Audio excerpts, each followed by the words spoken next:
You are the architect of your own destiny. You are the master of your own fate. You are behind the wheel of your own life. You are where you are and what you are because of your own conduct and your own behavior. And it's been well said over and over again that it's not the government and it's not our parents and it's not your boss and it's not your family or your bills. It's you. And if ever you want to look for the reason for the way things are going in your life, look in the mirror. And the truly responsible, high-achieving, peak-performing human being always looks in the mirror. If you want things to be different for you, it's up to you to change them. One of the things I found, and this sometimes is hard to get used to, is the fact that no one else can live your life for you. No one else can make decisions for you. And in the final analysis, no one else really cares. In the final analysis, no one else really cares about you anywhere near as much as you do or will care about yourself. The slogan of the high achiever is always, if it's to be, it's up to me. We do not look to other people as the solutions for our problems. And what we do is, Henry Ford said, never complain, never explain. In other words, if you're not happy with something, change it, but don't complain about it. Complaining is a sign of weakness, but it's also a sign of victimhood. A person who complains is saying, basically, I'm a victim. I'm a victim. Somebody was talking to the actor who plays Aaron in 24. I had lunch with him on Tuesday with Nathaniel Brandon. He was saying, and he's become a speaker as well, he's saying you can always tell when people have their lives out of control when they talk about what things that are being done to them. He did this to me. She did that to me. They did this to me. The company did this to me. He said they're always saying, I'm a victim. I'm weak. I'm little. I'm ineffectual. I'm a child. I'm a victim. I'm a victim. Please feel sorry for me. And what this does is that it guts your self-esteem. It just takes away all your motivation and all your self-confidence. So even the choice of words can be very bad. The reason that people don't succeed is because they have excuses. You cannot imagine a leader weeping, whining, crying, and making excuses. As Mark Twain said, there are 1,000 excuses for failure, but never a good reason. So one of the things that we do is there's no more excuses. Either do it or don't do it. Get in or get out, but I don't make excuses. I mentioned this before, but I cannot be too emphatic, is that you can only give away control. You cannot give away responsibility. You remain responsible for yourself for your entire adult life. You can give away control by trying to make someone else responsible for your life, and you do, and then you wait for them to tell you what to do or what not to do, or to give you a raise or to promote you or demote you or hire you or something else. Or you can accept responsibility. And accepting responsibility is mandatory. You cannot go any further. You are literally blocked in place, almost like there's a wall in front of you, until you accept responsibility and make the leap and never make another excuse. So we say that the word responsibility can be broken down into two words, response and ability. It is your ability to respond. Well, in our life, every time we respond effectively to a challenge, we grow and become stronger. And we become more tenacious, and we become more confident, and we become more powerful. So the only thing that we can be sure of is challenges. Your life will be one series of challenges after another. They will never stop. They will come like the waves from the ocean, problem after problem after problem. The only question is, can we respond effectively? And if you do, you continue to grow. As soon as we stop responding effectively to the challenges of outside life, what happens is we begin to implode. So whenever you have a challenge, remember, you just say, well, here we go again. This is what I do. I respond effectively to challenges. And the wonderful thing is, and I learned this in the metaphysics, make the decision that no matter what happens, you will respond effectively. And pre-program yourself, so no matter what happens, I respond effectively. No matter what problem I have in life, I take charge of it, I accept responsibility, and I respond effectively. If you make that decision in advance, then when the problem occurs, it's almost like they push the automatic button, you're already set, and you respond effectively. You don't even have to think, what should I do in this situation? You just respond in an effective way. You don't get upset or angry or weep or cry or lash out at other people. What you do is you say, it's a problem, so we respond effectively. What do we do from here? Very, very important. This attitude is the attitude of the leader. We know that we only feel good about ourselves to the degree to which we feel we're in complete control of our own lives. And there is a one-to-one relationship between the amount of responsibility you accept and the amount of control you have over your life. In the world of work, you will always rise to the level of responsibility you are willing to accept for results. Your income, your status, your security, your power will always tend to be equal to the responsibilities you take on. Emerson said you can tell how big a person is by how big their responsibilities are. This is one distinct area where winners and losers part company. Winners always look upon themselves as the cause of what happens to them. Losers are always blaming someone or something else. Now, why should this be? Well, of course, from the expediency factor, we know that people always seek the fastest and easiest way to get the things they want. And if something goes wrong, the thing that they want is to get off the hook. So the fastest and easiest way is always to blame someone else. But when we blame someone else, to that degree, we give control of the problem to that other person. And we take control away from ourselves, and we become more negative, and we become more frustrated the more we try to make other people responsible for things in our life that we don't like. High achievers discipline themselves, control themselves, to keep their minds calm, clear, and balanced. Interesting about balanced minds. The great psychiatrist Thomas Szasz said there's no such thing as mental illness. There are merely varying degrees of irresponsibility. And John T. Malloy, in his book Live for Success, said that the one big difference between winners and losers, and he said let's not mince words, let's call them what they are, is that losers never accept responsibility and winners always do. When things go well for losers, they blame it on luck, and when things go poorly for losers, they blame it on the system. But winners accept both the credit and the blame for everything that happens to them.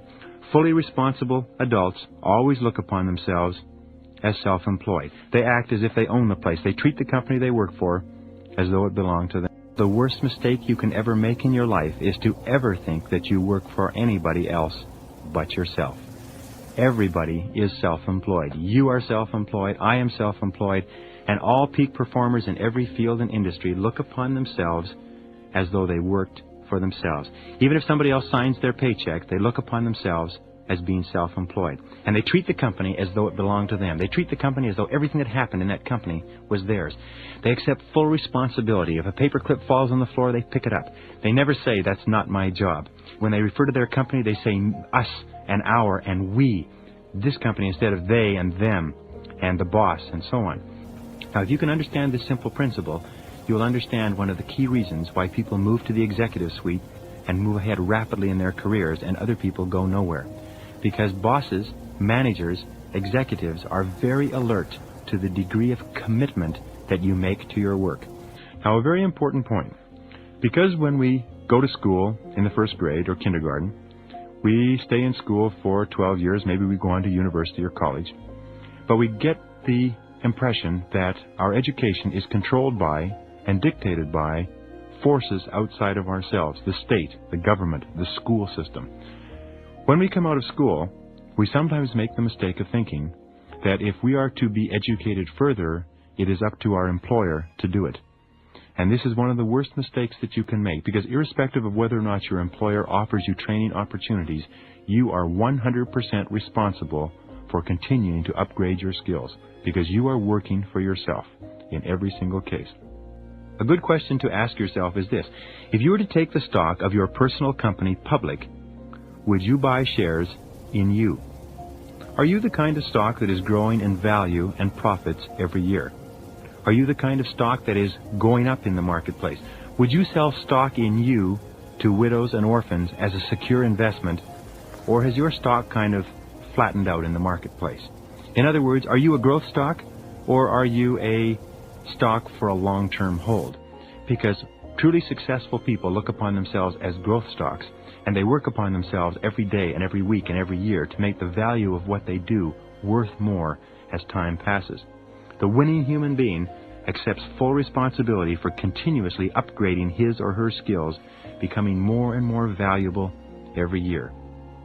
Now, here's another area of responsibility. The winner always asks, what results are expected of me? One of the qualities of peak performers is that they are always very results-oriented. They always ask themselves, why am I on the payroll? And if you're not sure why you're on the payroll, the first thing that you have to do is go and sit down with your boss and ask him, why am I on the payroll? Now, you don't have to use these words, but here's a very simple technique. Take and write out a job description of what you think that you're on the payroll to do.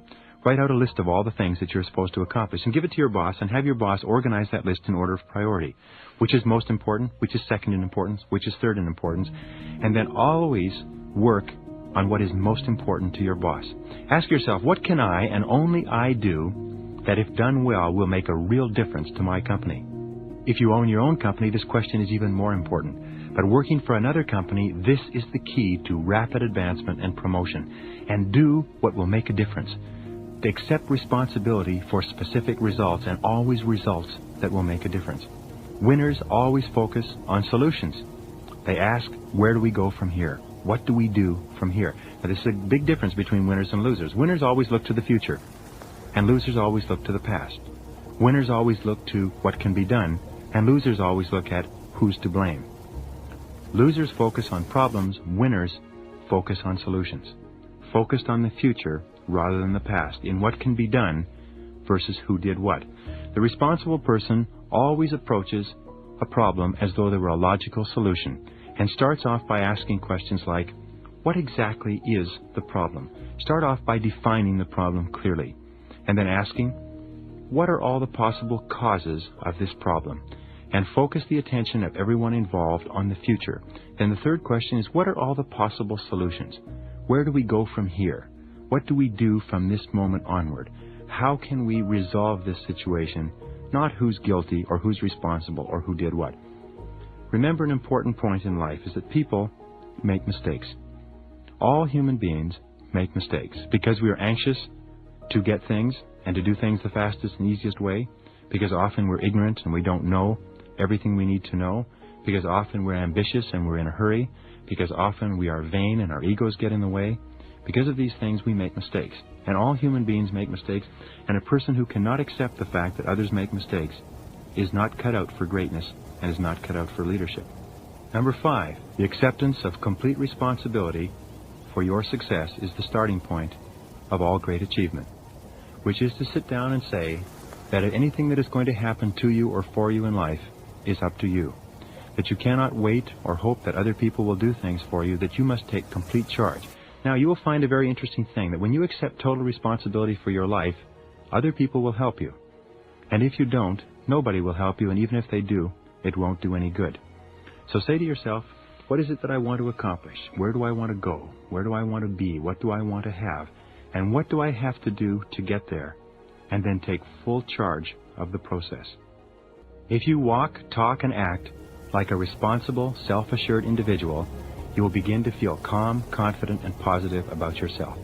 If you will resist the expediency factor, the tendency to blame others when things go wrong, if you will discipline yourself to accept full responsibility for what happens in your life, it will raise your self-esteem and make you feel much better about yourself and everything that you're doing. By practicing the self-discipline necessary to refrain from blaming anyone for anything, you will develop courage, character, and self-esteem. If you do what successful people do, you will be successful too, and all successful men and women are self-responsible. I hope you'll understand that it's in your best interests to take responsibility for everything you do. I'm also going to suggest that many times it's even best to accept responsibility for the mistakes of others. I can hear you saying, what? Accept responsibility for someone else's mess-ups? Why would I want to do something like that? Just look at a baby during the first few years of life. Every gesture, every facial expression, every tentative word has one message for the baby's parents. The message is, I am totally dependent on you. I can't do anything for myself even if I try. I can't be held responsible for the consequences. After all, I'm just a baby. 10 or 12 years later, of course, as the boy or girl enters adolescence, this message to the parents will be very different. It will sound something like this. Why don't you just leave me alone? I want to be totally independent. I don't want to do anything but think about myself. I certainly don't want to accept any responsibility for anything beyond my own very well-defined needs and desires. It's only when we're at last grown up that the first two messages, I'm totally dependent on you, and I'm totally independent of you, finally turn into, you can depend on me. which is the truly adult outlook. There are people in their 30s and 40s who are still acting like adolescents. And there are even people in their 40s and 50s who are still acting like babies as far as their attitude toward responsibility is concerned. These kinds of people can be hard to have around, especially if you have to work with them. Anybody can have an excuse for absolutely anything, and people have never been better at it than they are today. But the downside of excuses, even good ones, is that nobody really believes them. I don't care what people tell you. If you make excuses, they're going to know it, and they're going to think less of you. But if you refuse to rely on excuses, people are going to know that too, and they'll admire you for it. So many people use excuses, but nobody really buys them. It's our modern version of the fable about the boy who cried wolf. An offshoot of the "I didn't mean to do it" excuse for evading responsibility is the "I wasn't myself at the time" excuse. It's like being at the helm of a ship. You are responsible for everything that takes place on your watch. You must wake up from the dream that somebody else will handle the pressure, that somebody else will shoot those 2 free throws. I slept and dreamed that life was beauty. I woke and saw that life was duty. A strong character is not a rigid character. In fact, exactly the opposite is true. Although it's important to be firm when you know something is right and to maintain that right position even when the crowd is going against you and wants to put you down. Sometimes when the tide has run against you for a long time, it may be that what you held as a certainty was in fact not true in the light of overwhelming circumstances. It's not only right, it's also smart to be able to see more than one way to accomplish a task. It's wise to see more than one solution to any problem. It's a good skill to see things as someone else might see them. Because when the plan that served you so well for so long doesn't work anymore, then it's time to find another way. It's time to bend. It's time to move on, to change, to compromise, to talk. Or you'll risk snapping like a dead branch in a stiff breeze. I don't really think it's less important or more important today to be open to change and flexible in adapting to it than it has been in the past. It's always been important to be flexible and far-sighted, anticipating whenever we can, and when we can't anticipate, being prepared for all possibilities. Sometimes it is best to advance by retreating. Sometimes wars can be won by losing a few battles. And long-term goals can be achieved by accepting short-term reversals. Sometimes it is best to resist like the tall grasses bending in the wind, or like a river finding a new route around an obstacle. A powerful ocean wave smashing onto a beach may wash away a sand dune, but the individual grain of sand simply goes with the flow and is unharmed. Flexibility is simple in theory, but tremendously challenging in practice. It means we have to learn to distinguish between what we can control and what is beyond our control. Practicing flexibility requires great self-knowledge and iron self-control. To be flexible does not mean to be weak, to flounder about aimlessly and confused because we think there's nothing to be done. No, it requires self-discipline.